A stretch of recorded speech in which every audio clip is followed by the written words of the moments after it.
We know you weren't impressed with the starting lineup. I wonder what you made of the game, because it was a proper dud, wasn't it? Well, have you seen one of the tweets that Chelsea have put out talking about how many passes they made last night? Well, the pass masters, yeah. I didn't know having doing loads of passes meant you scored lots of goals. Obviously, it doesn't.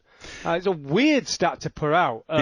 Is that what they wanted? Is that the game plan? Is that they get a manager who can keep the ball and make loads of passes that actually don't? They're not going forward. And I think that's where a lot of people will talk about Sarri ball, about with Jorginho in there and the sort of football you played. His first pass yesterday, as soon as they kicked off, was a backward pass to the right full back, and that carried on most of the game.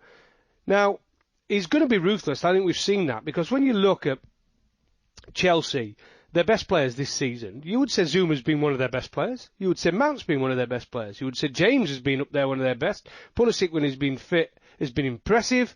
So you would say they've probably been their best players. All of them yesterday on the bench.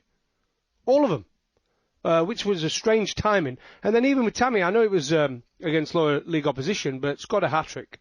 You would think as a striker, if you start scoring goals and you score a hat-trick, it's a good time to play the next game. And then he made that change as well, so that was strange. Well, I think that all those, including Vernon, who weren't impressed that Mason Mount was out of the team, or out of the starting lineup, were proved right, because he came on and you could easily argue he had more impact in those few minutes he was on the pitch than anybody else. You could make a case for him. I actually thought they were going to give him man of the match. Well, it would have been good if they did. Oh, they should have. Well, Havertz had a stinker. Shocker, yeah. Absolute stinker. It's almost like he doesn't know where to go. It's almost like he's lost in the position he's in.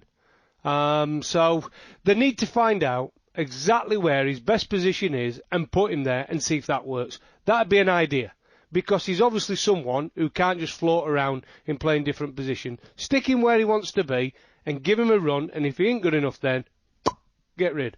Well, he's learning on the job, isn't he, Tuchel? He'd been there for one training session, and that was, he was obviously on the touchline. He's taken responsibility, which I suppose is a good thing. You know how some managers get the job and they say, no, well, I'll sit this one out. Somebody else can take the team. No, get stuck in straight away. So, big tick next to his name for that.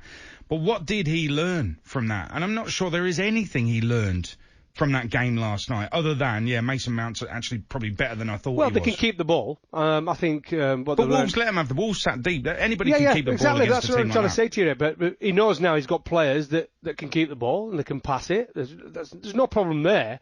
I think the problem they've had this year is the creativity and defending from set pieces. Now, did they look better defensively? You would say, yeah, they looked all right defensively.